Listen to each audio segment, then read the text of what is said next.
Hi all, இன்றைக்கி நாம் முள்ளங்கி வச்சு எறா குழம்பு செய்ய போகிறோம். ஆக்சுவலாக முள்ளங்கி எறா தாங்க இருக்கிறதுலே பெஸ்ட்டு காம்பினேஷன் குழம்புக்கு. இதை கண்டிப்பாக மிஸ் பண்ணாமல் ட்ரை பண்ணி பாருங்கள்.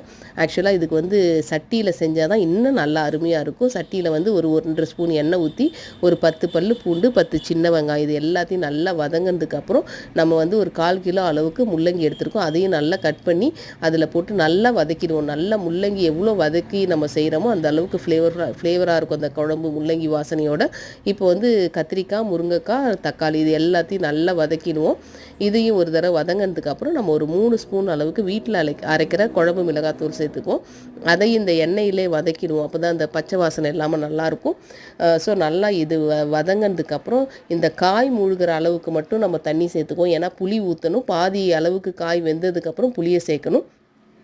அதனால் நல்லா அந்த தண்ணியை ஊற்றி தேவையான அளவு உப்பு போட்டு இந்த குழம்பு மூடி போட்டு ஒரு 10லேருந்து 15 நிமிஷம் கொதிக்க விட்டிங்கன்னா காயெல்லாம் முக்காப்பாக வெந்துடும்.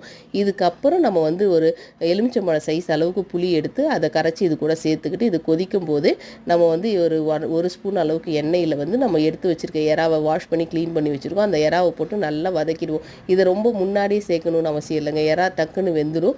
ஸோ அதை நல்லா எண்ணெயில் ஒரு தடவை வதக்கிட்டு இப்போ இந்த குழம்புல சேர்த்து இன்னும் ஒரு 10 நிமிஷம் கொதிக்க வச்சுட்டோன்னு வைங்களேன், அருமையான எறா குழம்பு ரெடி ஆகிடும். இது அவ்வளோ வாசனையாக இருக்குங்க. கண்டிப்பாக மிஸ் பண்ணாமல் ட்ரை பண்ணி பாருங்கள். இதுக்கு வடவம் தாளித்து எடுத்து வச்சு வைங்களேன், செம்ம சூப்பரான ஃப்ளேவரான எறா குழம்பு ரெடி. மிஸ் பண்ணாமல்